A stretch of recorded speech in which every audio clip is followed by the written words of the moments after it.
Welcome back, everyone. Today we are going to go over a patch that I've already built. In my previous video, how to build a modular synthesizer patch, which really was more so focused on how to build a modular synthesizer patch with an analog shift register. In this video, the patch is already built. This was something that I was just working on today. I really like the sound of it, and I felt like I should break down how this is made and how you can really make a kind of simple techno patch with a fairly limited amount of modules. I know there's a lot of cables here for people that might not be familiar with modular. There might be a lot going on, but it's actually a fairly simple patch.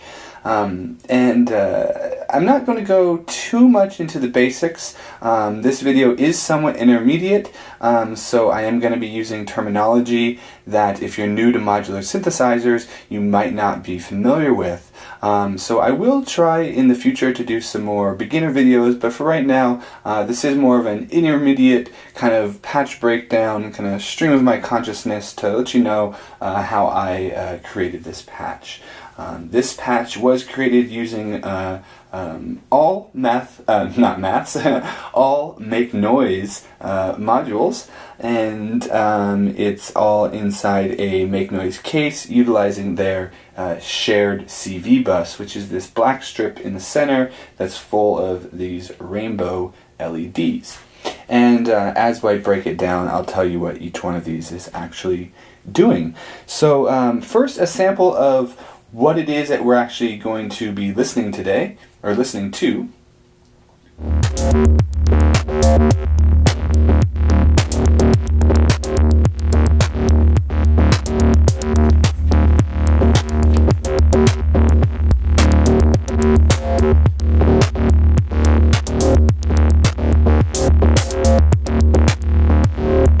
Alright. So we've got some Prodigy-esque techno going on. I'm going to go ahead and bring down all of the voices here. Right now I've got the master volume turned down, but we're going to go ahead and bring that back up to where I think it should be. Oh, and we still got drums coming through, which is not a problem. That's where we were going to start, was with the drums anyways. Alright, so hopefully this is a good level here, and hopefully we're able to hear my voice over the music well. This is my first time doing this particular setup. Hopefully the video and the audio are a much higher standard than my previous video. Not still where I would like it to be, but we are getting better, so thanks for sticking around. So, as you can hear, we've got a pretty basic bass drum, hi-hat, and snare pattern going on. The elements that are making up this drum pattern are comprised of 3 modules, and that's going to be these 3 modules that we have in the upper right hand corner of the case, which are the STO, or the sub-temporal oscillator, the Soundhack Telharmonic, and the Mistron. The Telharmonic and the Mistron are very unique modules in the world of Eurorack. I'm not going to go into too much detail of what exactly each of these are. We will have future videos dedicated to both of those modules, as I do love them. But for now, they are just comprised of the hi-hats, which are coming out of the noise output from the Telharmonic. There's a digital noise out. And then the Mistron is what's giving us our snare drum, which is also really just kind of comprised of noise to create that kind of crunchy snare. And then our bass drum is coming from the STO, which is a variable shape oscillator. This sound that you're hearing now is a mix between a sine and a triangle. And we can adjust that amount here with the shape control. So, how are we getting this kick drum? The kick drum is, like I said, coming from the STO. So the STO's audio is feeding to a channel of the Optimix. The Optimix is then being struck here through the strike channel from a gate on our Tempi. Tempi has a clock division of 4, sending out a gate to trigger our kick drum. And that's what's giving us our doot, doot. Alright, and then that same gate signal is actually being multed through the CV bus. So you can see these red lights here, hopefully. Here, here, and then down the line. What that actually is a mult of that 4th division clock, and that same gate is being sent to the linear frequency modulation input and also the shape input of the STO. And that's what's giving us our attack and our clickiness or our punchiness to our what would normally just be a simple sine wave, is we're frequency modulating it with the same gate that is driving it. There's a great video made by Make Noise where Tony Rolando actually breaks down how to make an amazing bass drum out of just the STO. This is somewhat in the same practice, however I'm not using a maths envelope, I'm just using a straight gate to actually get that bass drum. Alright, so moving forward, the hi-hats are coming from the telharmonic. So we got a noise output coming from the telharmonic, and that is going into the mod mix, which is in this case being used as a VCA. It can be used, it's pretty utilitarian, to be used for several functions like ring modulation and stuff like that, through zero modulation, but in this case it's just be using as a VCA. So what is opening that VCA? That VCA is being opened by a channel on maths. Maths over here is being driven by the master clock, so it's essentially receiving 16th notes. Sometimes, I should say. It actually has 3 channels over here. The 3 purple channels on Tempe are being mod shifted, so there's actually 3 separate rhythms or clock tempos that are driving this maths. And so there is I believe it's a 5th division of the clock, master clock is what's driving the mod to shift those clocks. So every 4 or 5 steps those shift and it gets a different rhythm going to maths. That's probably very complex for most of you that don't know anything about modular. If you have a maths and a Tempe, you probably know exactly what I'm talking about. But once again, this is definitely not a beginner video and very high level of what is actually going on here. So that maths, like I said, is being driven by essentially 3 different clocks, which is what's giving us variation to those hi-hats that you're hearing. What's giving us our closed hats and our hi-hats, our closed hats and our open hats, is the modulation of the fall time of that envelope. So that envelope is going along, giving us our hi-hats, but every once in a while we have random voltage coming from the CV bus modulating the fall time. So that every once in a while the fall time is going to go higher than it normally would, which would then give us a open hi-hat. I'll exaggerate it a bit by opening it a lot so you can hear what I mean by an open and a closed. Now that I've opened more fall time, we get more open hi-hats. And we'll just listen to that for a sec. Let's close that off a bit though. I don't want that many open hi-hats.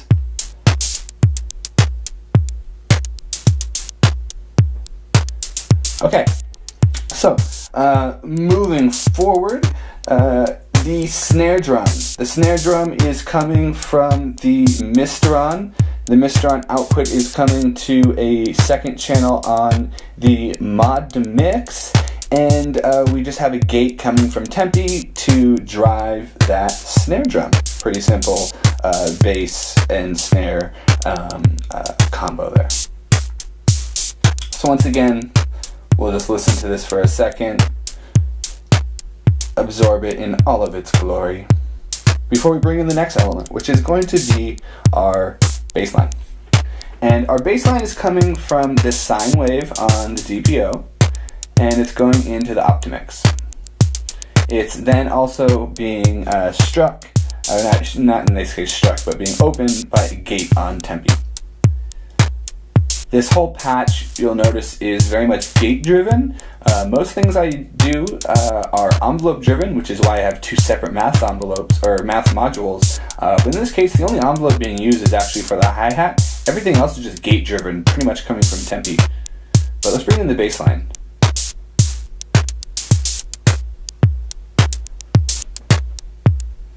Okay. And we're not hearing anything because this is also being driven through a third channel over here on the Optimix, so let's bring that volume up. So now you should hear a bass line. And you may or may not be able to tell, but the bass line is actually being sidechain compressed by the bass drum. So we're monitoring the sum output, but the output that's coming from the bass drum is sending voltage out of its output, and we're sending that same voltage to the dampening circuit on the bass line. And then you can see here we have the dampening circuit turned up all the way. So that dampening circuit is acting like a compressor and ducking our bass line every time the voltage is being sent out of the output from the Optimix channel 1. Make Noise has a much better video where they explain in detail how you can actually set that sidechain up. Do keep in mind you can only do that with revision 2 of the Optimix. Here I actually have revision 1 of the Optimix. Over here they made some changes to the circuitry in revision 2, which will actually allow you to do that sidechain compression. So we've got that nice pumping kind of effect going on that you hear in a lot of techno, house music, any electronic music really. And that's just going to go on. I'm really also using no sequencers. There's nothing sequencing the pitch in here other than frequency modulation, which we'll get to in a second. So that bass line is just steady. Unless I do change over here, I do have the ability to transpose, so we can go up a note.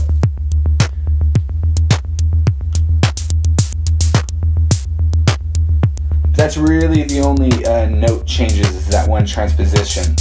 Now, coming through lastly is going to be the final output of the DPO. So the exact same oscillator that's giving us the bass line, but due to wavefolding and frequency modulation and sync over here from the second side of the DPO, we get an infinite amount of timbral variation. So let's bring that final voice in.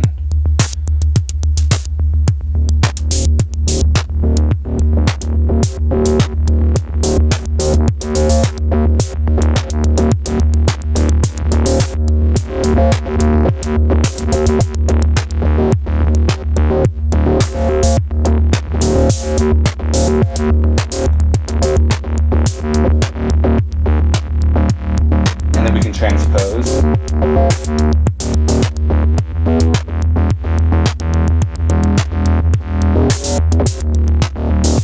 And so to transpose, the pressure points is just sending a voltage to the 1 volt per octave on the DPO.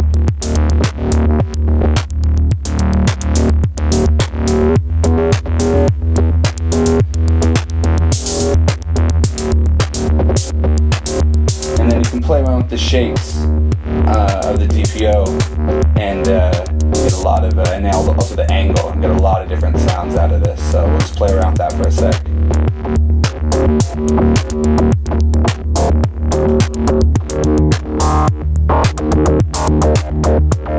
And you can tell every once in a while there's like kind of glitchiness going on. What's getting that is actually sending gates to the exponential frequency modulation on the side of the DPO, and then also sending voltage to the strike input from a gate over here on tempi to the DPO. So it interrupts wavefolding and other modulations and things like that. Every time we strike it, it sends the voltage to full basically on the wavefolder. So it gives us some really cool glitches. Every once in a while it's kind of not really the best musically inclined glitches, but it's still great. Depends on the shape and the angle, how pleasing the glitches you get are.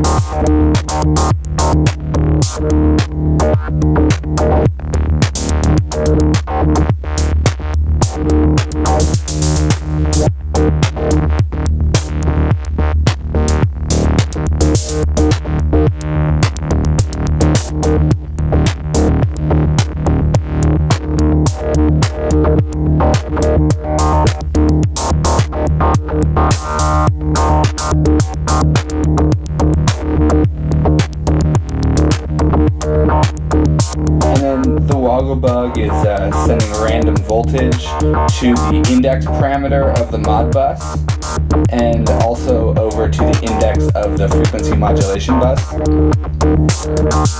and several other various parameters. Also, all of our percussion, other than the bass drum, everything coming through the Modmix is actually being fed through another Optimix channel. I'm sorry, not an Optimix channel, a LXD channel. And we're opening the CV, or controlling the CV, which allows us to low-pass filter those with an offset here on maths. So if I turn that, that'll actually bring down our percussions.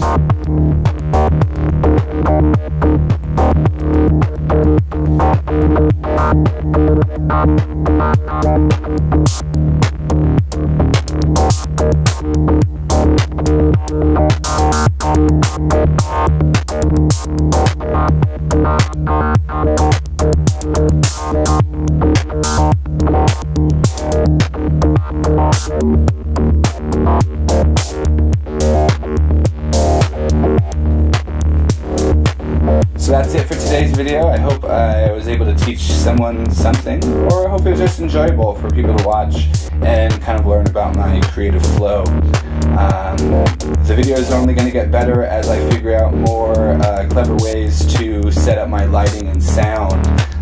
Right now we've got a GoPro set up on a stack of DVDs on a chair. But hopefully the sound sounds fantastic for you guys last time, as this time it is not just cell phone audio. But yeah, this totally reminds me of Prodigy. Very 90s techno, but I'm digging it.